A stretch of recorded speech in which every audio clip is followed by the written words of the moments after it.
Vamos a invitar al ingeniero agrónomo Eduardo Blasina con su presentación Nuestros productos frente a los cambios del escenario internacional. Le damos la bienvenida.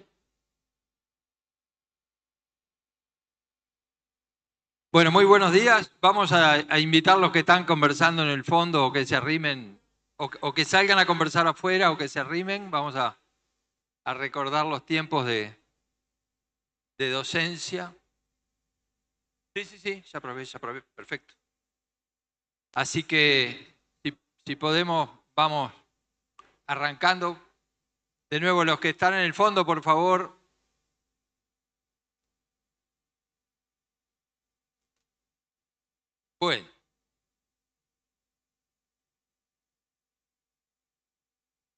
Bueno, evidentemente lo primero es agradecer a la Federación Rural este honor de poder ser parte de este congreso, a la agropecuaria de Salto, felicitar por estos 125 años y también agradecerles. Y bueno, realmente creo que estamos ante un mundo muy diferente del que tuvimos hasta hace poco tiempo. Y si hay algo que a mí me parece central transmitir y tratar de que se lleven algo en el recordatorio, mi impresión es que estamos ante la mayor oportunidad que hemos tenido como país productor de alimentos. Estamos ante la mayor oportunidad que hemos tenido como país ganadero. Y creo que el gran desafío que tenemos es aprovechar esa oportunidad. En un mundo muy cambiante, pero que nos ofrece algunas amenazas, ciertamente, pero que nos ofrece oportunidades como nunca tuvimos antes. Entonces, bueno, voy a ir muy veloz porque sé que venimos atrasados. ¿Qué es lo que podemos saber de este mundo que ha cambiado tanto y que es poco predecible, que el orden del siglo XX no corre más? Las fronteras no son una garantía como lo eran hasta hace poco. Hoy se puede secuestrar un presidente, se puede invadir un país. Es un mundo realmente muy incierto en el que Estados Unidos ha lanzado la idea de que hay un hemisferio occidental donde manda Estados Unidos. Eso a mí me parece algo muy riesgoso, que guerras que parecían que iban a durar pocos días se prolongan. Convivimos con la guerra entre Rusia y Ucrania desde hace años. Convivimos con una guerra en Medio Oriente que altera todo y que no se sabe cuánto puede durar, pero si hablamos de guerra en Medio Oriente hablamos de siglos, o sea que no va a terminará una etapa para empezar otra. Ha surgido un bloque nuevo que se dan a llamar los D7. La D es por democracia y por 7 países que son los que empiezan esta especie de alianza, donde está la Unión Europea, donde está Australia, donde está Nueva Zelanda, está Japón, donde está Corea del Sur, donde está Gran Bretaña. Países no muy grandes que no buscan dominar el mundo, pero que quieren preservar un mundo donde haya reglas de juego. Eso es importante porque ahí tenemos una gran oportunidad, que yo creo que es algo que es central y que en una vieja intervención que hice hace 8 años era lo que yo llamaba una mochila, que era que no podíamos lograr acuerdos de libre comercio. En aquel momento negociábamos uno con Chile y no se lograba porque había una discusión de unos grupos políticos pequeños que no dejaban avanzar y era como que teníamos la decisión de que el Mercosur no servía para hacer acuerdos de libre comercio. Bueno, ahora tenemos una oportunidad gigante porque ante esta nueva situación de pocas reglas de juego, hay países que quieren preservar reglas de juego y entonces me parece central que tenemos chance de varios acuerdos de libre comercio en los próximos años, pocos años, y que la llegada a los países de la cuenca del Pacífico, que nos resulta muy difícil en términos arancelarios, está más cerca que nunca. Es decir, podemos estar a 2 años de tener un acuerdo comercial o varios acuerdos comerciales con países que son fuertes consumidores de alimentos, que realmente sería un escalón clave. Entonces, dos consecuencias muy importantes de lo que está pasando, de lo que ha pasado en este año en el que estalló la guerra entre Estados Unidos, Israel, Irán. Una es que oportunidades de libre comercio que no estaban, están. La otra es que la importancia de tener energías alternativas al petróleo es mayor que nunca, y en eso Uruguay tiene una ventaja tremenda por su matriz energética y por su combinación de sol y viento que lo hacen muy competitivo. Entonces, estos países que se llaman, que es como la coalición de los países medianos, creen que se necesita defender activamente la democracia, apoyan fuertemente a Ucrania, que es invadida por Rusia, creen que el cambio climático es importante, que la ciencia ha dado evidencia suficiente, invierten en energías renovables y valoran a los países que toman esto como un tema de su agenda, creen en el respeto a los derechos humanos, a la separación de poderes, a elecciones libres, tienen alto poder adquisitivo, tienen un vínculo histórico que creían que iba a ser permanente con Estados Unidos, que ahora es dudoso. La Unión Europea no sabe si Estados Unidos es amigo o enemigo, si apoya a Rusia o apoya a Ucrania. Esa ambigüedad los lleva a buscar alianzas nuevas, y ahí entra el Mercosur. Y como corolario, apuestan con más urgencia al libre comercio. La Unión Europea ya hizo acuerdo, Canadá está cerca, el EFTA, que son los países del norte de Europa, ya hicieron acuerdo, falta que el Parlamento uruguayo lo apruebe, pero tenemos acuerdo no solamente con la Unión Europea, sino con países de muy alto poder adquisitivo como Suiza, Noruega, que pagan muy bien por la carne. Y es un mundo que es mucho más multipolar, y donde hubo recientemente un encuentro entre Trump y Jinping, los líderes de las dos principales potencias, donde Xi Jinping hizo mención a la maldición de Tucídides, que Tucídides era el primer historiador importante de Grecia, que dijo que las guerras surgían de cuando un imperio que era muy importante declinaba y emergía otro que lo empezaba a superar, ¿no? Una referencia que hizo el primer ministro de China a Estados Unidos en caída y China en ascenso, y cómo tratar de evitar que eso lleve a una guerra, ¿no? Y es un mundo donde todos quieren llevarse bien con la potencia emergente, incluido el presidente de Estados Unidos. Yo diría que tenemos un mundo de tres bloques entonces. Estados Unidos, que sigue siendo una potencia de primer orden, sigue siendo la principal economía del mundo y el ejército más poderoso del mundo. China, que crece con muy bajo perfil y que a lo que apuesta es a ser vanguardia tecnológica. Y esta especie de coalición que intenta formarse de los medianos, de la Unión Europea, Canadá, Australia, India probablemente. Entonces, bueno, a veces por valores compartidos de defensa de la democracia y de creer en que haya reglas de juego estables, da la impresión que deberíamos tener una cierta preferencia, pero eso es algo opinable, que no es parte de esta presentación. Lo que sí es que ahí es donde tenemos una fuerte chance de seguir haciendo acuerdos de libre comercio. Entonces, por un lado, una amenaza muy grande. Esta es una imagen que mientras yo estaba preparando esta presentación,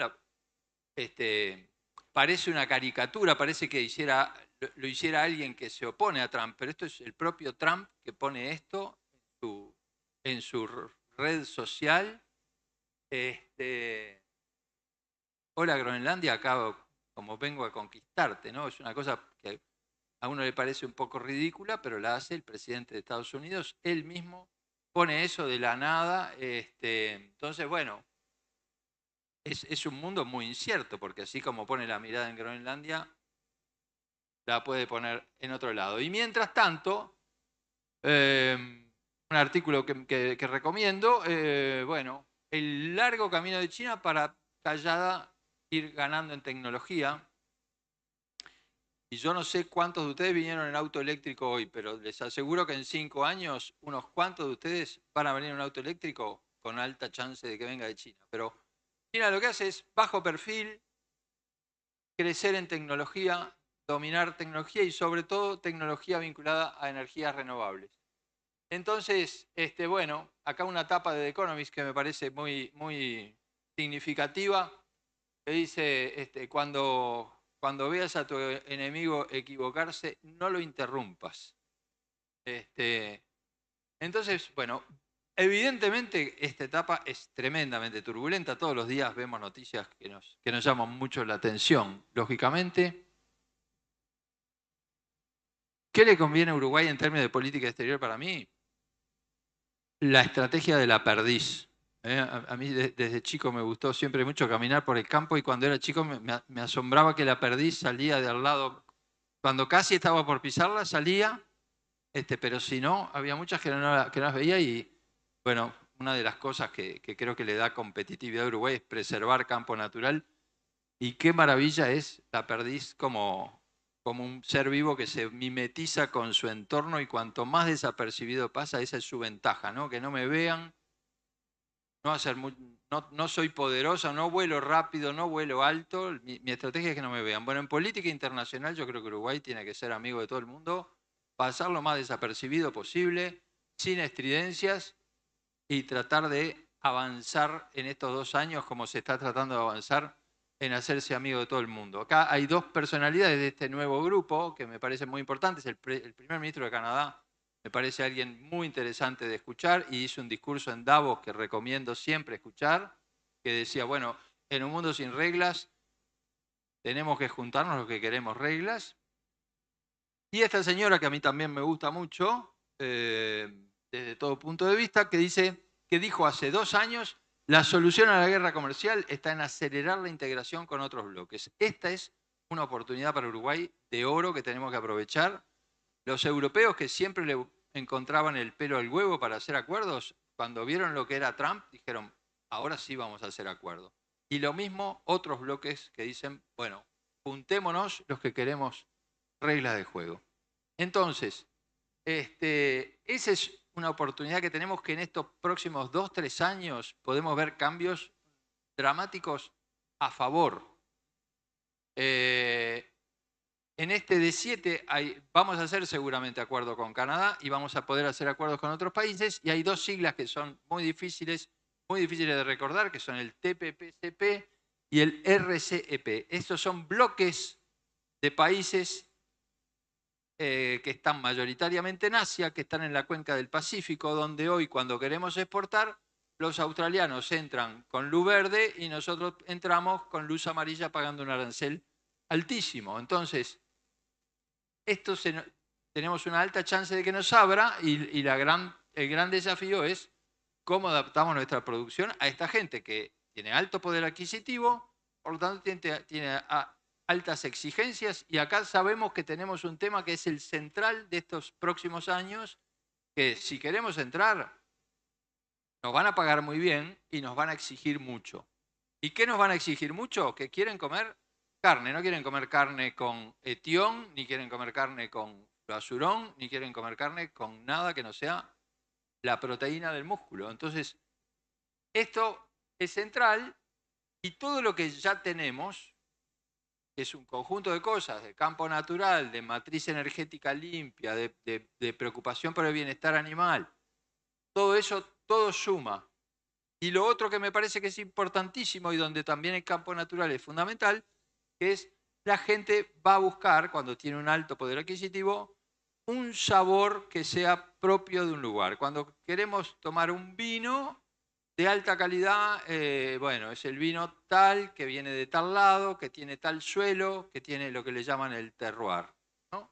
Bueno, así es como tenemos que vender nosotros nuestros productos, como productos sofisticados que tienen una historia, que tienen una forma única de producción y que aplica a una gama muy alta, porque en realidad en parte es lo que ya lo estamos haciendo. Lo otro que está pasando es una revolución energética imponente, donde las renovables, que hasta ahora eran como un nicho de un segmento de población preocupado por el ambiente, con esta disparada de precios de petróleo, con esto de que cargamos el tanque y dejamos 4.000 pesos, bueno, hablen con un automotor a ver cómo se hace hoy para vender un auto a nafta, porque ni el mejor vendedor de autos hoy puede vender un auto a nafta.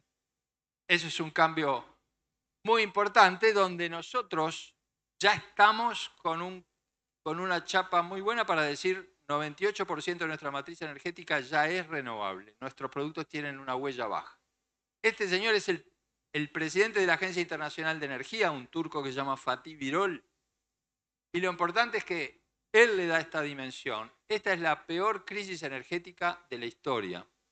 Eso es un cambio que entonces nos pone a la humanidad a elegir entre una energía finita, como es el carbón o el petróleo, o sea, por más que haya mucho, se acumuló en 400 millones de años de evolución el petróleo que está ahí, pero ya estamos rascando el fondo de la olla y en términos físicos se pasa en energía de una lógica de moléculas de petróleo a una lógica subatómica de energía renovable, fotones, de una lógica de inestabilidad a una lógica de estabilidad. El precio de la energía eléctrica no nos cambia a nosotros por más guerra que haya, porque no dependemos para generar energía del gasoil. Entonces, entre un precio que es completamente inestable, completamente impredecible, que depende de la decisión de una ayatola que está en Irán, a un precio que depende de nuestro aire y nuestro sol, esa carrera es la gana la estabilidad. De una lógica de alterar el clima a una lógica de estabilizar el clima. Para mucha gente esto será más o menos importante, para nuestros clientes pesa. De una lógica de costos impredecibles, ¿cuánto va a valer el gasoil la semana que viene? Ya me preguntaron 10 veces. ¿Ya se sabe el próximo precio del gasoil? A un precio que es predecible, de lo eléctrico. De un sector que ya no puede innovar mucho. El auto a nafta es el auto a nafta, digamos. En términos energéticos no hay mucha innovación. La innovación en baterías, ustedes ahora no les sirve el auto eléctrico porque dicen, pero recargar cada tantos kilómetros. En 5 años la autonomía va a ser 1000 kilómetros y van a decir, qué aburrido cargar nafta. Prefiero cargarlo en mi casa de noche como el celular y ando 1000 kilómetros. O sea que es un sector de una innovación vertiginosa. Entonces, este es un camino en el que Uruguay ya está también adelante respecto a los vecinos. Esos son los costos de ustedes, ese es el precio del petróleo.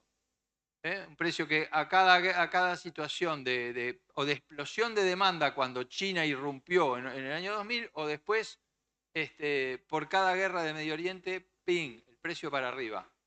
Y se compara con ¿quién no quiere un costo así, no? El precio de la unidad de energía hecha con energía solar es una curva que tiende a cero.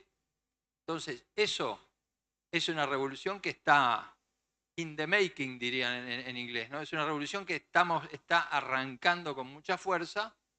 Este es el precio de la energía solar, de la energía eléctrica producida con paneles solares.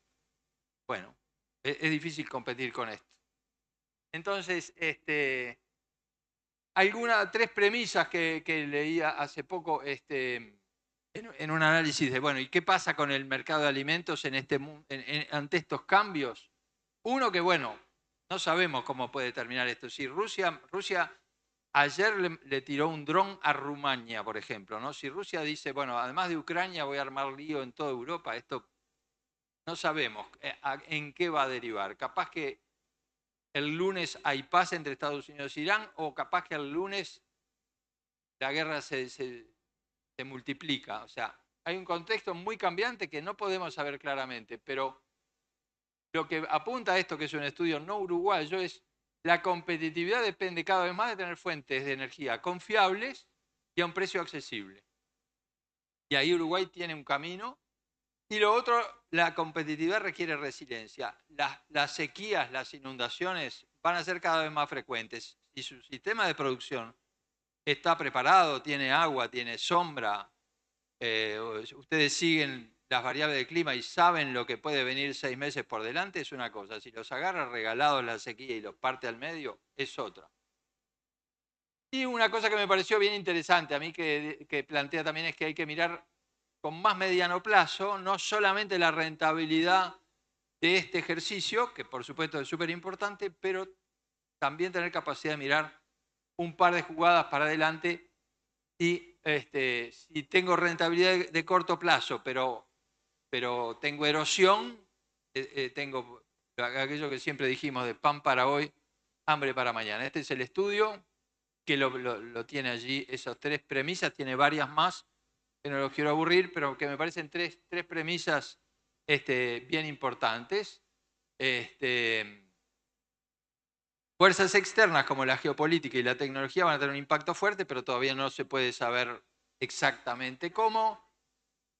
Una clave es tener energía barata, confiable, continua, y otra clave es, entre los objetivos, tener también el mediano plazo y la capacidad de resistir. Yo recomiendo siempre una fuente de información que es The Economist, que leo bastante, y sobre todo en estos tiempos de mucha información, que es información entre comillas, que es desinformación, de videitos que dicen el cambio climático es una conspiración y cosas así. Seguir fuentes que tengan trayectoria, que tengan una firma, que si alguien pone una mentira termina yendo a un juicio, y no cosas anónimas que dicen cualquier cosa. Bueno, The Economist, los cambios en las baterías las van a hacer en el corto plazo mucho mejores. Ustedes seguramente todavía no se pasaron a un eléctrico porque les parece que cargar 30 minutos cada 200 kilómetros es engorroso. Entonces esperen 4 o 5 años que van a cargar cada 1000 kilómetros y van a cargar en 2 minutos. Cambios que se dan tecnológicos son muy veloces. Los renovables superan al carbón por primera vez en la historia. Los renovables ahora con esta guerra se comen a las otras. Y el crecimiento exponencial de la energía solar va a cambiar el mundo. También es The Economist. The Economist, BBC, The Economist. Pero por favor, siempre que manejen información, que tenga una fuente que les parezca creíble. Entonces, yo creo que es súper importante. Para mí el mercado de la energía, como analista de materias primas, el mercado de la energía es el central. Es más importante el de la energía que el de la carne en una mirada global, porque el precio de la energía determina el costo de producción de todo lo que hagamos. De todo lo que hagamos. Entonces, es importante entender que carbón, petróleo, son stocks. Es como que lográramos el equilibrio fiscal usando las reservas del Banco Central. Y bueno, sí, pero eso estamos comiéndonos el stock. Entonces, y cuando no haya stock, ¿qué va a pasar? Se va todo al diablo. Entonces, si usamos permanentemente un stock, en este caso el de petróleo y carbón, pasan dos cosas. Una es, bueno, o lo usamos todo y el clima se vuelve un caos, o por acuerdos internacionales decimos no se puede usar todo, no se puede usar, hay que restringir, el precio se dispara. O pasamos dependiendo de guerras que pasan del otro lado del mundo, que son por temas religiosos que no se van a resolver, no se resolvieron en 2000 años, no se van a resolver de la noche a la mañana. Entonces, yo propongo cada vez con más énfasis que Uruguay se tiene que posicionar como un país post-petróleo, biodiverso, que genera soluciones al resto del planeta. Yo creo que si nos afirmamos en un conjunto de acciones que tienen que ver con esto, que ya las estamos haciendo, que simplemente es enfatizarlas porque ya las venimos haciendo, tenemos para ganar en el precio de lo que vendemos muchísimo. Acá un gráfico bastante clásico, cuando conversábamos sobre esta presentación, yo digo, bueno, el petróleo finito, y alguien me dijo con toda razón, ¿sí? Eso se dice desde hace décadas y el petróleo sigue saliendo. Esta es una gráfica clásica de un geólogo que se llamaba Hubert, que estudió el petróleo en Estados Unidos y hizo la línea punteada. No logro que me señale esto, pero Hubert hizo esa línea que es como una distribución normal, toda punteadita, y al lado está la producción de petróleo real, que era una producción que en 2005, 2006 venía ya bajando estructuralmente, que es cuando se dio la primera escalada de precios del petróleo, hasta que se inventó el fracking, que es una manera nueva de sacar, nueva, ahora ya no tan nueva, de sacar petróleo, y Estados Unidos tuvo otro pico de petróleo, porque la tecnología siempre encuentra una vuelta de explotar petróleo que no estaba explotable con el sistema tradicional, que era hacer un agujero y chupar el petróleo. Pero ya se sabe que este recurso en pocos años más también empieza a agotarse, ¿no? Bueno, este era un paseo clásico de mis fines de semana de niño, ir a ver a Rampla al Estadio Olímpico, y tenemos un hincha de Rampla en la audiencia, el amigo Braga, y la gente miraba los partidos desde barcos. Eso a mí de chico me parecía muy asombroso, unos barcos enormes. Entonces le preguntaba a mi padre, a mis hermanos, ¿y esos barcos qué son? Y mi familia éramos muy fanáticos de la pesca. Mi padre era muy fanático de la pesca. Y entonces me dijeron, bueno, esos barcos son barcos balleneros, pescaban ballenas con eso. ¡Pah! Este chico, eso me parecía. ¿Y por qué terminaron en la cancha de Rampla estos barcos? Y porque pescaron tantas ballenas que quedaban tan poquitas que ya no valía la pena ir a pescarlas.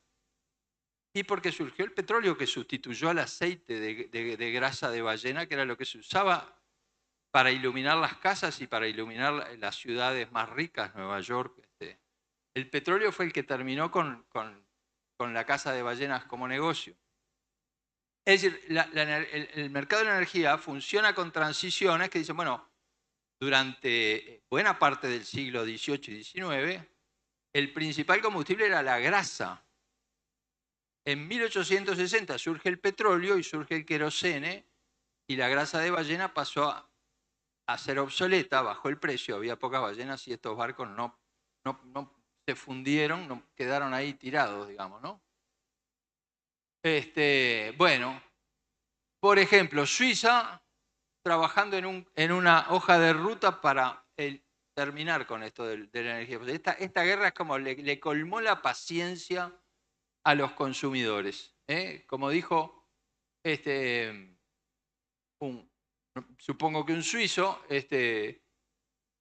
tener los costos atados a la energía fósil es como depender de un narcotraficante. Es decir, mañana el ayatolá no sé qué decide tirar un misil en no sé dónde y mi costo de producción en Salto sube un 30% porque el precio del petróleo sube. Eso se va terminando, y una consecuencia muy clara es, en agricultura, si ustedes trabajan con oleaginosas, jueguen tranquilos porque el precio de los aceites se va a disparar porque el consumo humano crece, pero porque el consumo para sustituir petróleo de biodiesel o de combustibles sintéticos hechos con aceites se dispara en el propio Estados Unidos, que ha hecho un cambio de legislación donde pone una mezcla mucho más alta de biodiesel. Y entonces, ¿por qué crece la colza? ¿Por qué surge la carinata? ¿Por qué surge la camelina? Cultivos que hace 5 años nos decían camelina y no sabíamos lo que era, porque los aceites están tremendamente fuertes como sustitutos de combustibles. Ese es un efecto, tal vez el más directo. Fíjense que esto no es que se está pensando, esto no es una moda, esto es algo que viene para quedarse, porque hay una carrera por bajar dependencia de petróleo. La Bayer lanzando nuevas variedades que tienen alto aceite y baja huella de carbono. Eso es un poco la síntesis de lo que se está pensando. Las empresas de aviación se comprometieron de acá, de 2020 a 2030, a usar 10% de aceites. No lo van logrando mucho, van muy rezagadas respecto a la meta que ellas mismas se pusieron, pero ese aceite, ese combustible para aviones, es lo que está moviendo al mercado, es lo que tiene a la colza valiendo lo que vale, a la carinata valiendo lo que vale. Y es un camino que no tiene retorno porque, de nuevo, al consumidor que se sube a un avión, que es una persona de alto poder adquisitivo, con un alto nivel de educación, le interesa ver algo que dice en el billete, que es: este viaje generó una huella de carbono de tanto. Cuanto menos sea esa huella, más favorable. Entonces, bueno, yo creo que Uruguay está ante una doble oportunidad muy grande, donde el agro es protagonista y donde la Federación Rural tiene que ser protagonista, que es, tenemos un nivel de posibilidad de apertura de mercados que nunca tuvimos y somos un país que sin tal vez proponérselo demasiado, tiene todas las cualidades que estos consumidores de alto poder adquisitivo de los nuevos mercados aprecian. ¿Qué es lo que quiere un europeo que acaba de hacer un acuerdo de libre comercio? Quiere que se preserve la vida silvestre, quiere que se use energía limpia, quiere que todo eso tenga trazabilidad.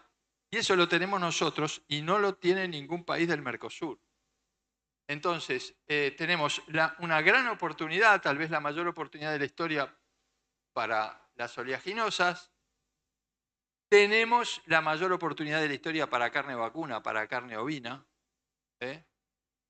Y tenemos en los lácteos no tanta oportunidad porque no está tan relacionado con esto, pero tenemos una estabilidad que también está siendo virtuosa y está generando un salto productivo. Este es el gráfico para mí principal. Siempre digo, el Dow Jones de Uruguay es este gráfico que es el precio de exportación de la carne. Este es el Congreso de la Federación Rural en que por primera vez en la historia estamos vendiendo la carne arriba de $6.000 la tonelada. Entonces, si no aprovechamos esto, realmente sería un pecado. Cuando estábamos saliendo de la aftosa, vendíamos la carne a $1 por kilo, precio promedio de exportación, $1.000 la tonelada, como si la vendiéramos a 40 pesos. Hoy, el primer salto de petróleo arrastró a todas las materias primas. Cuando llegó a $4.000 la tonelada en 2008, en ese prado, estuve conversando con Marcelo, el hermano de Martín Seco. Me dijo, mira, sacale una foto a esto porque $4.000 la tonelada, no creo que lo volvamos a ver. Luego estabilizamos los 4.000. Tuvimos ese primer semestre de 2022 en China, donde Brasil no podía exportar, los chinos pagaban cualquier cantidad de plata, y luego el derrumbe que hubo, pero que fue un derrumbe de precios que hizo piso en 4.000, y ahora estamos en estos arriba de $6.000. Entonces, yo no sé si esto se va a aguantar arriba de 6.000, nadie lo puede saber. Pero donde sostengamos un nuevo piso en vez de 4.000 en 5.000, se nos abre un mundo que nunca tuvimos antes. Y yo creo que tenemos todo para sostenerlo, excepto que mandemos carne con garrapaticida. O sea, si no cometemos un error nosotros, que nos damos un tiro en el pie, tenemos todo para sostener esto. Miren, por ejemplo, todavía no tenemos repartido el cupo en la Unión Europea, pero somos 4 países para repartir casi 100.000 toneladas, 99.000. Supongamos que nos toca el 25%, hagamos la división, dividido 4, capaz que nos toca el 23, capaz que nos toca el 26, capaz que nos toca el 22. Pero cada año, empezando este año, tenemos más cupo en Europa. El bloque comercial que paga más cara la carne y que aprecia todo lo que hacemos y todo lo que los vecinos no tienen. Los vecinos no tienen trazabilidad, talan selva, no tienen campo natural en la proporción que tenemos nosotros. Entonces, tenemos 6 años. ¿Cuándo pudimos ver 6 años por delante y decir tenemos cada año más cuota? Esto para mí es realmente muy, pero muy importante. Este es el cupo Mercosur. No es un gran cupo comparado con el consumo europeo, como dijo Berardi, es una hamburguesa por europeo por año. Pero, como dijo Yupanqui, cosas pequeñas para el mundo, pero grandes para mí, porque tenemos el Hilton sin arancel y un cupo creciente que va a ser como tener 2 Hilton más, donde además no hay obligación de mandar a Pasto.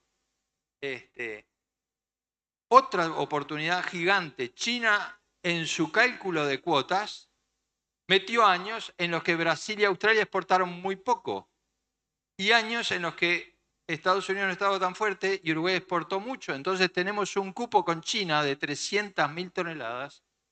Increíblemente lo tenemos ahí y no lo vamos a poder cumplir porque no tenemos carne suficiente, mientras que Brasil y Australia en un mes llegan al tope y no pueden exportar. O sea que vamos a estar en China con competencia reducida de Brasil y de Australia por 3 años más si no cambian las reglas de juego. Gran oportunidad. Ahora, muchas veces yo escuché de si los europeos se ponen muy exigentes, les exportamos a los chinos que no les importa nada. Saquémonos ese concepto, por favor, porque eso es un error, un horror como concepto. Los chinos son como japoneses. Les importa muchísimo un montón de factores. Les importa muchísimo los residuos. Son muy exigentes con los residuos, más exigentes que lo que ordena la Organización Mundial de la Salud en algunos casos, pero además están empezando a exigir que la carne sea libre de deforestación. Lo mismo que los europeos. Los chinos dicen, ¿por qué nosotros vamos a comprar carne que venga de selva talada? Cuando la selva talada genera calentamiento, nuestra agricultura depende de las nieves del Everest y de esa zona, y si el mundo se calienta y no hay nieve, no hay agua dulce, y tenemos un problemón. Entonces, sáquense de la idea que los chinos comen cualquier cosa, que es algo que yo escuché muchas veces, porque lo que piden los europeos lo van tomando los chinos y en algunos casos, como los residuos, son más exigentes todavía. Y luego tenemos la gran oportunidad de Estados Unidos, cuyo gobierno no cree en el cambio climático, pero si ustedes siguen, yo sigo toda la semana la situación de sequía en Estados Unidos. Bueno, el oeste de Estados Unidos está en seca casi que permanente. Y como cada vez hay menos hielo, hay cada vez menos agua disponible. O sea que toda la zona ganadera de Estados Unidos está en una sequía bárbara. ¿Qué hicieron los estadounidenses? Seleccionaron ganado cada vez con un frame más grande, cada vez bichos más grandes, más grandes, más grandes. Los agarró una sequía estructural y tienen la ganadería destartalada. Tienen el menor stock de vacas en décadas. Entonces, si no tienen vacas, el año que viene no tienen terneros y no van a tener novillos por 3 años más. Y vamos a ver cuándo dan vuelta a esto, en qué momento lo dan vuelta. Entonces, tenemos una oportunidad enorme en Europa, tenemos una oportunidad enorme en China, tenemos una oportunidad enorme en Estados Unidos y tenemos la mayor de las oportunidades si logramos un acuerdo con los países del Pacífico en estos próximos 2 años. Y tenemos todas las condiciones que quieren los clientes sofisticados. Este es Estados Unidos, para terminar. Estados Unidos normalmente exporta mucho, importa mucho, y era como algo que se compensaba en el mercado internacional. Ahora, importa cada vez más, exporta cada vez menos y genera una brecha de 2 millones de toneladas de carne que no se necesitaban en el mercado y que ahora necesita Estados Unidos como importador. Entonces,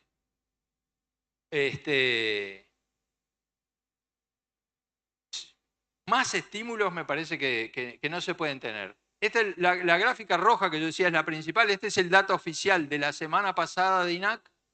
Venimos en 2 años de meter tendencialmente cada vez más precio. Esto sí me parece que merece un cuadro porque es la primera vez que este número da arriba de 6.000, que fue hace 2 semanas. El último creo que da 6.200 y pico, casi 6.300. O sea, nuestra tarea, creo yo, colectiva, es empujar esto para arriba todo lo que podamos y sostenerlo cuando venga una baja, que en algún momento la baja va a venir, pero sostener un 5.000 de base y en cada cosa que hacemos y en cada cosa que mostramos y en cada cosa que medimos, generar atributos para que esto suba. Esto me parece que es una tarea colectiva que tiene que ser un factor de unión muy fuerte.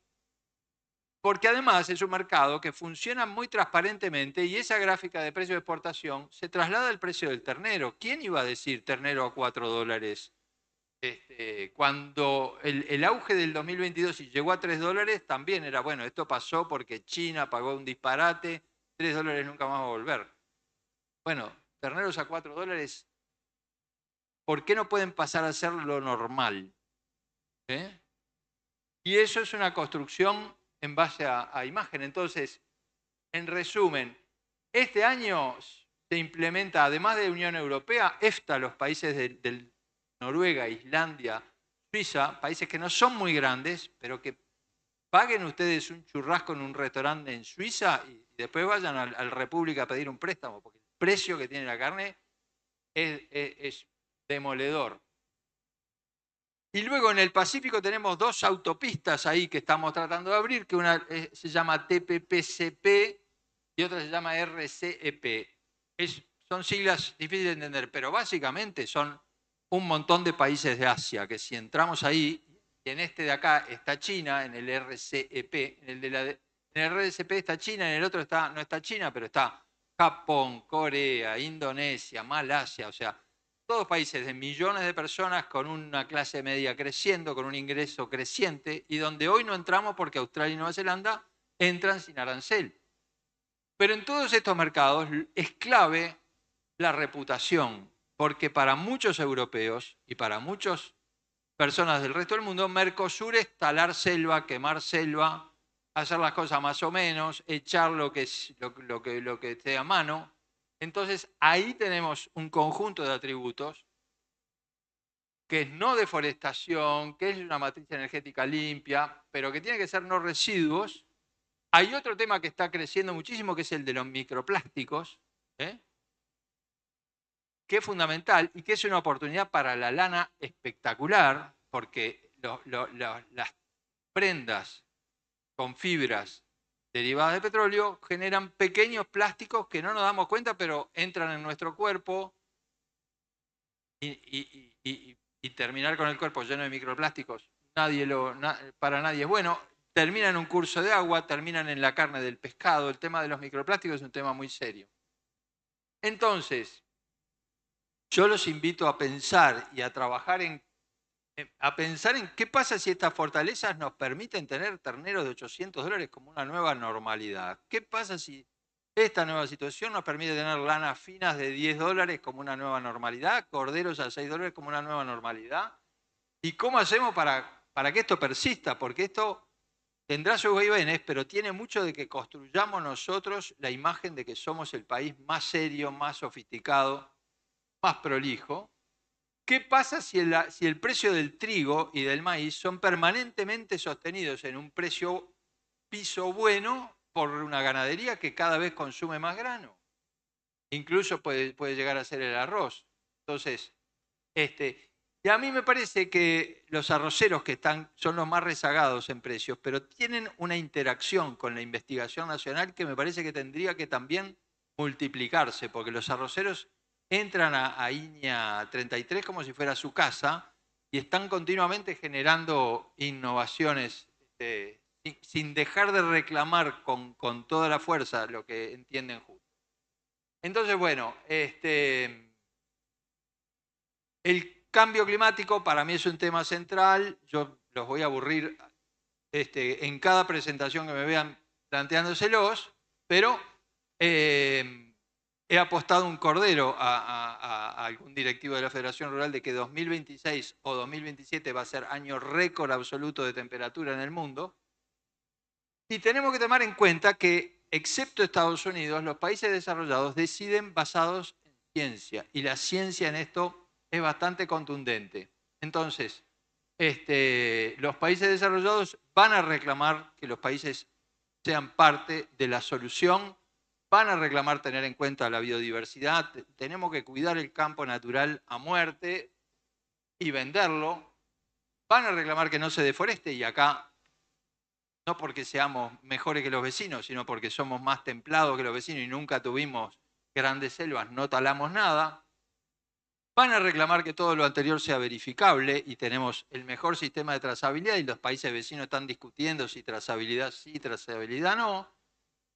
Van a reclamar cero residuo, que es nuestro gran tema de este momento.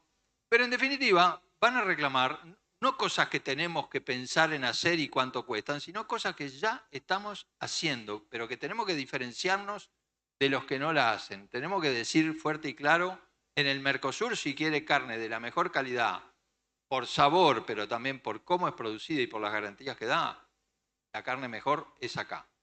Guay. Cambio climático. Estos son los datos y si desconocemos los datos vamos a andar mal. Y bueno, también en una conversación decían, bueno, pero en los últimos años bajó. Cuando hay niña, se enfría la principal masa de agua del planeta, la temperatura baja un poquito. Pero ahora que vamos a un niño polenta, va a dar otro salto. Y acá ven una línea verde, ese es el promedio que se estimaba era el calentamiento si vamos hasta 1970, pero si la línea la trazamos al 2010, es otra línea que va mucho más rápido, y si la trazamos desde el 2015, es una que va mucho más rápido. O sea que, ¿qué quiere decir esto? Ustedes pueden creer lo que quieran creer, pero tengan sombra y tengan agua y tengan las subdivisiones que tienen que tener, porque los veranos van a ser cada vez más complicados. Ojalá que ahora vienen ustedes, los del norte, vienen una seguidilla buenísima y probablemente vamos a tener una buena primavera-verano porque vamos a un gran niño, pero si no aplanamos esto, los jóvenes que están acá van a ver cosas muy fuertes en 20, 30 años. Y ya vamos en carrera para un 2026 récord. El último récord fue el último niño, que fue 2024. Esta línea es el 1,5 grados, que es lo que los meteorólogos dicen, por favor, que no se cruce el 1,5 grados. Bueno, lo estamos cruzando. Y bueno, vamos en carrera para que ya este año sea récord. Si este año no es récord, va a ser el año que viene. Apuesto un cordero al que quiera apostar. Y de nuevo, en este tema, la desinformación campea. A mí me llamó mucho la atención hace 1 año y medio un productor que es excelente productor CREA, un productor que yo admiro como productor, me mandó un video que era terrible, una colección de medias verdades y mentiras impresionantes. Y digo, pero no pude ver más de 5 minutos del video porque es espantoso el video.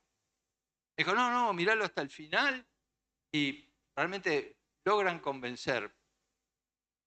Miren los termómetros y lean gente que sea especialista en el tema. Este señor James Hansen, por ejemplo, es recomendable. Estos son los datos oficiales de la Unión Europea, con quienes hicimos el acuerdo de libre comercio, la bajadita de la niña, el 1,5 grados que ya pasamos con el niño anterior, y esto es a dónde vamos.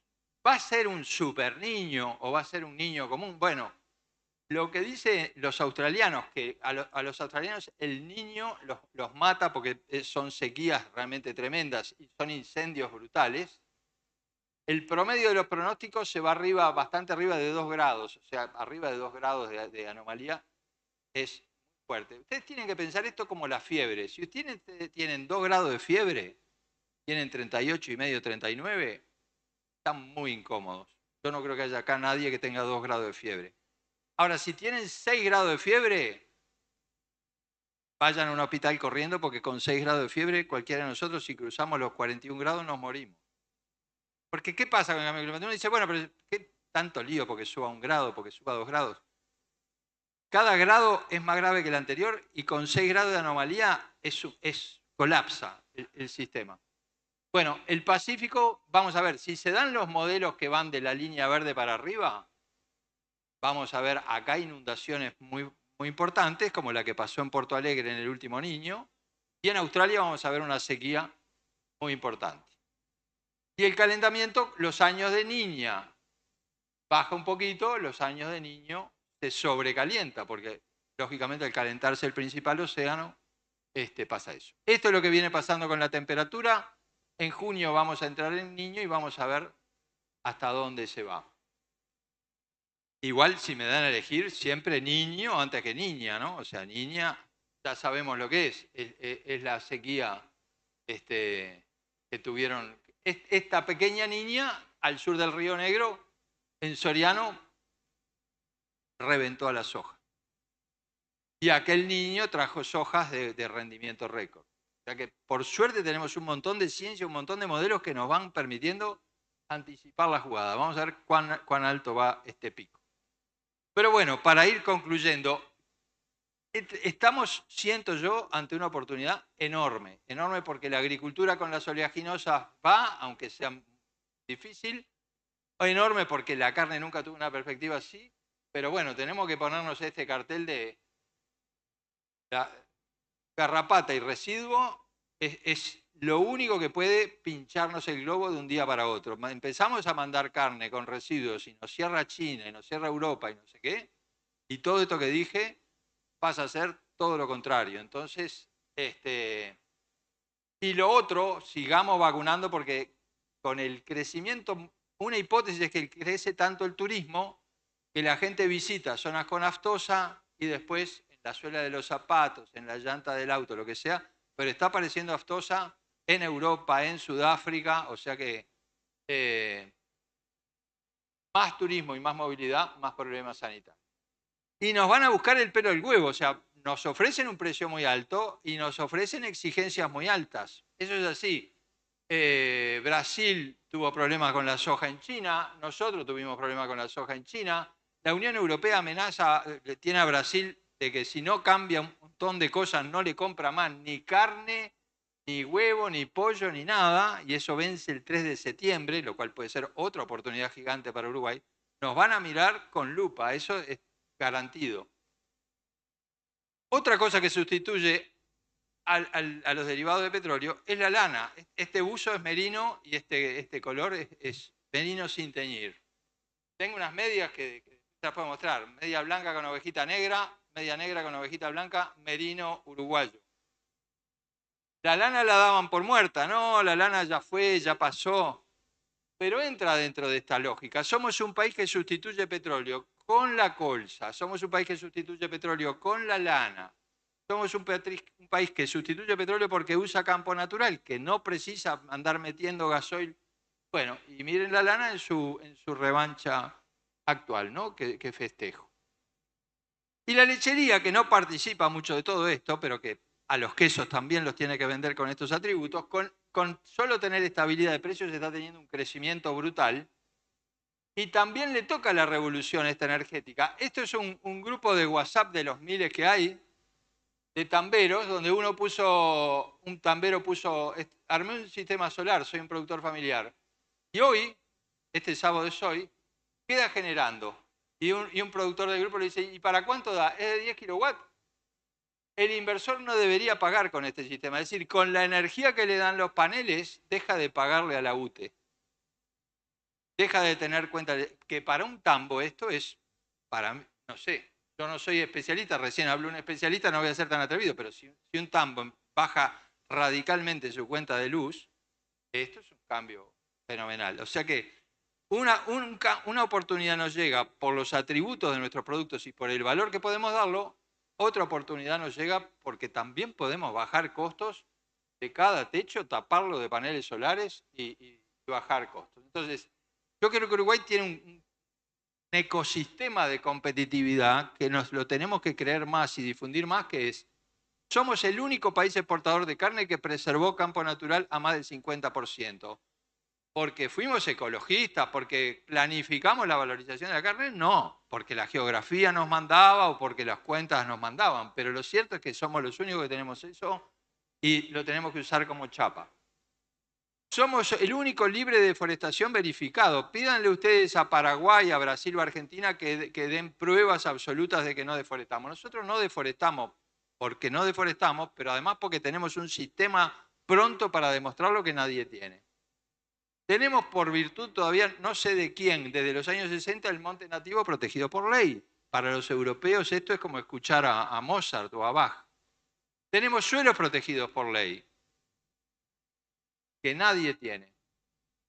Podríamos decir que somos activamente postpetróleo porque queremos que las fibras sean naturales, compostables y no derivadas, salidas de una refinería, porque somos activamente postpetróleo porque estamos abasteciendo de aceites para que se use menos petróleo, y no es bien que nos lo pagan, porque tenemos una matriz energética renovable, porque tenemos una electrificación vehicular que va creciendo al sur del Río Negro, el crecimiento de los autos eléctricos es brutal, porque tenemos algunas medidas de política que han generado polémica, pero a mí me parecen acertadas como imagen país, de que nuestros bonos decidimos que paguen una tasa menor si climáticamente, si ambientalmente somos mejores, y porque todo lo que digamos lo tenemos verificado mejor que nadie.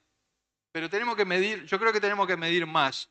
Si un campo natural bien manejado captura carbono, tenemos que saberlo. Y el productor debería saber cuánto carbono tiene en el suelo, así como sabe cuánto dinero tiene en su cuenta bancaria. Entonces, así como, bueno, en su momento hablé de 10 mochilas, también quiero hablar de 10 motores para valorizar nuestros productos, que los tenemos ahí y que hay muchos más, en realidad, en términos de reputación. Este es un índice que yo he mostrado en otras ocasiones que mide todo el desempeño ambiental. O sea, el ambiente no es solo cambio climático, es biodiversidad, es un montón de cosas. Y donde, increíblemente, Uruguay es el malla oro de esta carrera. Esto mide cuándo nos pasamos en el uso de recursos en el año. Qatar al 6 de febrero ya está usando recursos de generaciones por venir. Y todo el resto de los países tiene su día. Bueno, nosotros somos casi sustentables. Recién el 17 de diciembre empezamos a usar recursos que les carroneamos a las generaciones siguientes. Ahora, si hacemos un esfuerzo más y llegamos al 31, eso es una chapa, es la chapa definitiva para vender lo que querramos. Entonces, yo me temo a veces que muchos productores dicen, no, la ecología es política y no es ciencia. La ecología es la ciencia de cómo se relacionan los seres vivos. Si queremos vencer a la garrapata, tenemos que ser buenos en ecología. Si queremos vencer al capinanoni, tenemos que ser buenos en ecología, ciencia.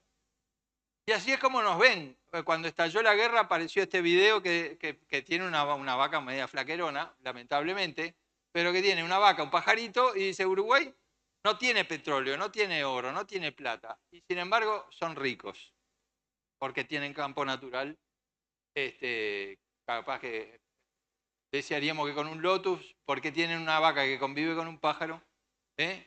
Así nos ve un sitio que se llama La Economía Explicada, que explica esta situación. Entonces, termino con esto.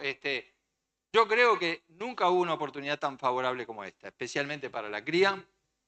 Yo creo que irrumpe la agricultura aceitera con mucha fuerza, creo que los ovinos tienen su oportunidad, pero creo que el desafío más grande es que encaremos esto como un sistema de agregado de valor, de diferenciación de país, de exploración de nichos, de generar soluciones a otros países del mundo.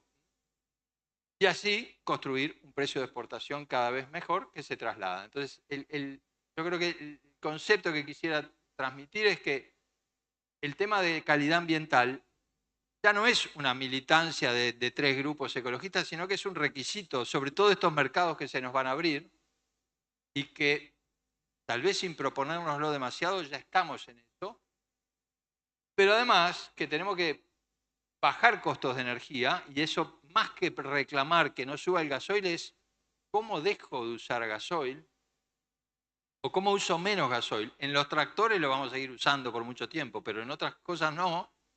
Y a todos nuestros potenciales socios del libre comercio es algo que les interesa muchísimo. Entonces, para concluir, el nuevo escenario acelera cambios que ya se estaban dando, tanto en lo tecnológico como en lo político. O sea, veníamos conversando de libre comercio, ahora sale el libre comercio. Veníamos hablando de salirnos de las energías fósiles, ahora vamos a salir mucho más rápido.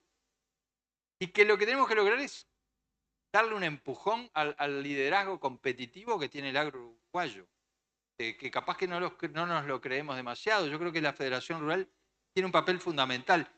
Ayer hablaba en la cena con alguien y me decía, no, hay productores que con el tema garrapata, no sé, no le dan bola a nadie. Bueno, a los únicos que le pueden prestar atención es a un par. No le van a prestar atención a alguien que les diga desde Montevideo no respete los tiempos de espera. Pero si se lo dice un par y le dice, che, ¿sabes que si hacemos una macana nos perdemos algo que está buenísimo? Es como si estamos en una fiesta y si rompemos el enchufe, pasamos de la fiesta al apagón. Entonces, lo que estoy hablando no es producir menos. A mí me encantaría ver el campo natural lleno de bateas de ración asesorados por Simeone y que en invierno eso permita que el campo natural descanse y que tenga el mejor rebrote de septiembre en adelante y que el campo natural tenga un verdeo y una pradera que también permitan los descansos necesarios, pero no que rompamos con la idea de que romper campo natural es ser más eficiente, que es lo que me enseñaron a mí, que me parece un error. O sea, no rompamos algo que tiene millones de años, que en las sequías va a ser lo primero que nos va a rescatar, creyendo que eso es producir bien. Y generar este ecosistema de competitividad, que es algo que capaz que antes era muy teórico, pero ahora que nos abren los europeos, los canadienses, los europeos del norte y el Pacífico, Esto es una oportunidad que está ahí realmente al alcance de las manos. Van a aumentar los precios que vendemos, van a aumentar los requisitos, y hay algo que me parece central. La calidad no va a ser algo negociable. O sea, o llegás a esa calidad o no llegás. Y cada vez va a haber más interés, no solamente en el producto, sino en cómo se produce. Así que bueno, espero transmitirles el entusiasmo que tengo yo con este momento y la preocupación que tengo de que no se nos interrumpa por un error, como le dicen en tenis, un error no forzado. Cuidemos lo que tenemos y tiremos lo más arriba posible. Muchísimas gracias por esta oportunidad.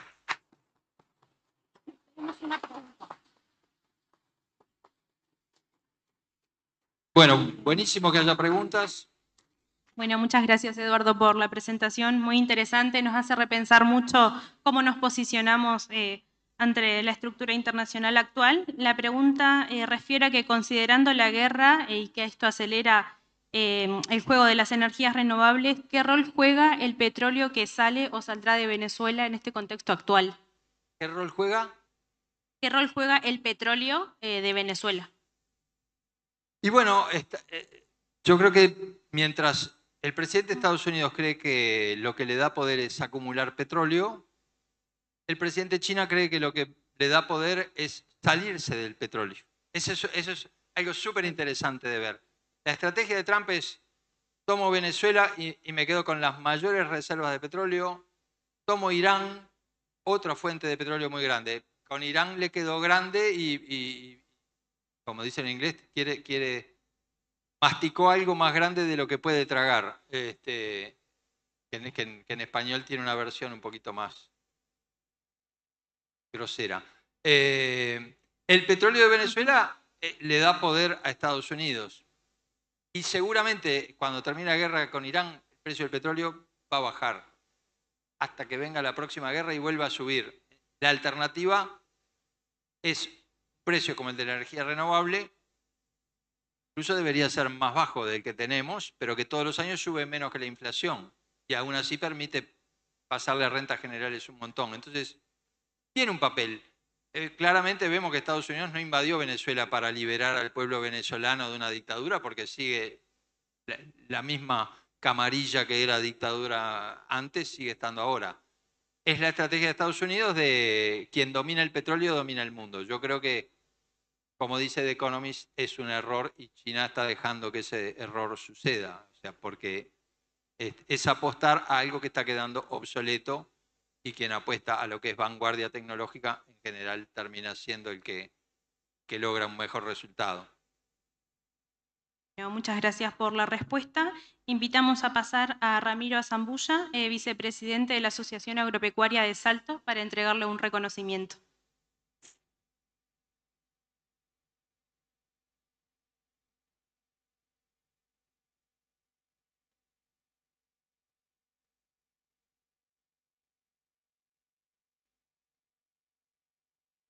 Gracias. Bueno, muchísimas gracias. Un honor estar aquí.